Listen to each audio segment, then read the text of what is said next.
fantastic. So I'm here with John Irvin. So people in the gold inner circle will already know John. John has a fantastic organization that effectively, when you've got an insolvent business, instead of going to an insolvency practitioner, which can often be quite a tricky negotiation and thing to go through, John actually appoints a director to the business, and that director signs the insolvency documents and does the process for you. So it has a number of advantages. It means you're not dealing with an IP. It means you have a director that's going to sign everything when they're supposed to sign it, and everything's going to be taken care of properly. The invoice out strategy that we talk about on the Harbour Club, this works really well for, because as long as you've acted in the best interests of creditors and you can demonstrate that for the transferring of the operating business out of the entity, there's normally it's normally a much easier way to do it with John involved. So if you're thinking about doing an insolvency, I would highly recommend reaching out to John anyway before reaching out to an insolvency practitioner. But the main reason I wanted to get John on the call was obviously the insolvency regulations in the UK have just been updated. There's been an amendment to the Act, and really just to look at what the ramifications of that are. But I guess the first point is, did I describe what you do correctly, John? More or less, Jeremy, yes. So basically, I mean, we've been sort of restructuring companies for probably over 10 years now. And we stopped dealing with insolvency practitioners around about 2012 because we're having such a bad time with them. And our clients didn't like the thought of having to, or they had bad experiences of going through dealing with an insolvency practitioner who was less than friendly, questioning personal drawings out of the company, and it was just the whole idea of the other thing that they seemed to didn't like was the reputational damage it was giving them. If they had a company that went into liquidation, then their name was on Companies House Register forever and a day, and that was giving them reputational damage for businesses or anything they wanted to do in the future. That was compromising that, being associated with a company in liquidation. So our solicitors come up with a process which we've been implementing now since 2012. And basically what we do is that if a company is insolvent, unable to trade, and has liabilities, whether an LLP or a limited company, what we can basically do is the director at the time can take the assets out of the company by way of director loans, etc. So we only get the company when it's in a state of just with the liabilities. We then, through a legal process, through our solicitors, transfer that company through share purchase agreements, director resignations, all the forms is taken care of by the solicitors. And within about 48 hours, we can complete a transaction of the company sale, and existing directors are off, and we appoint new directors, shareholders, who then take the responsibility, and all the liabilities and debts of that company are their responsibility going forward. So it's a quick process. It's legal. It's covered by solicitors, so that gives the clients comfort.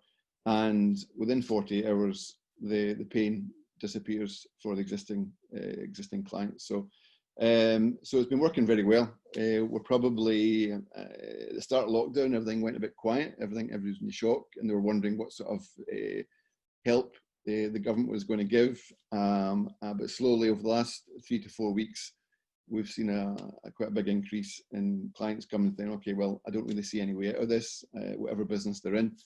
And we're probably doing 4 or 5 company sales a week just now.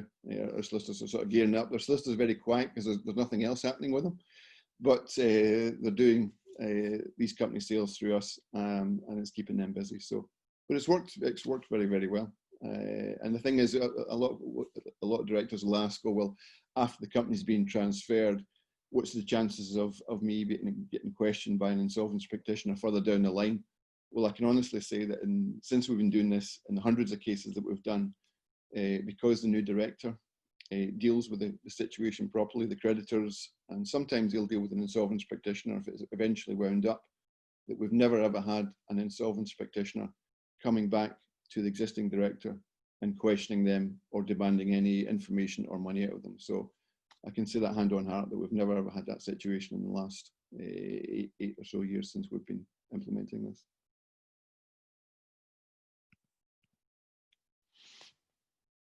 Sorry, I was on mute there. So with regards to the new legislation that's just come out, I mean, obviously that gives directors quite a bit more wriggle room, doesn't it, in terms of when they're supposed to take action? Is that a bit of a headwind, or do you see that as an advantage?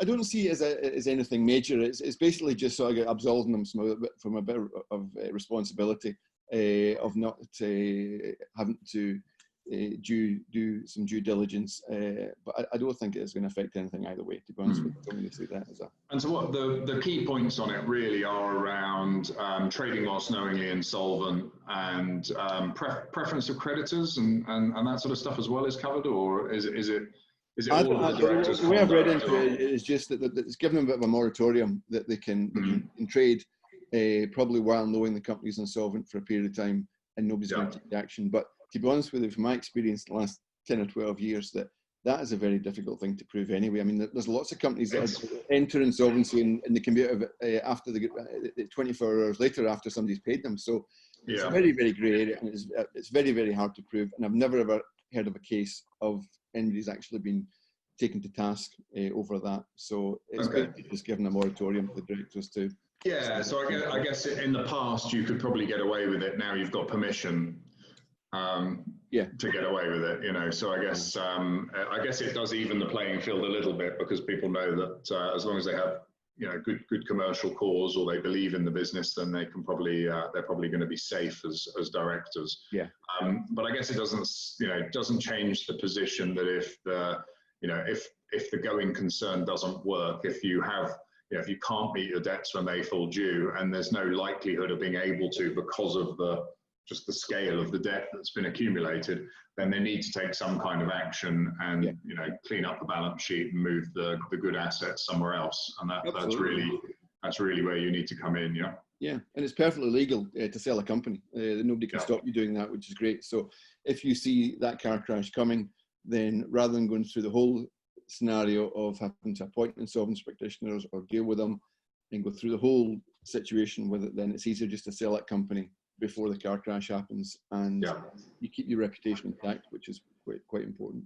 Yeah, fantastic.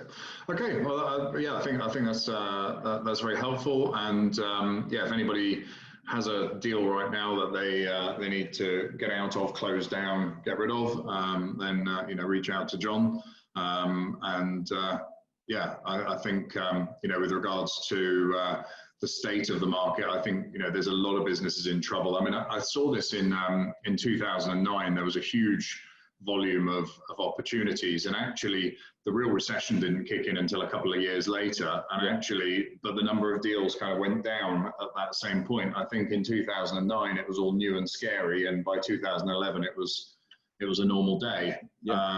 People have got used to it being a bit of shit. Well, I don't think the shit's going to start hitting the fan until about August this year. I think that's when it's really going to be. I think the last quarter, between the last 4 to 5 months of this year, I think that's when the trouble is really going to happen. People really start to feel the pain. Yeah, I'm inclined to agree with you. So, well, fantastic. Thanks for taking the time, John, and look forward to catching up again in the future. Excellent. Speak soon. Thanks very much. Thank you. Bye-bye, Jeremy.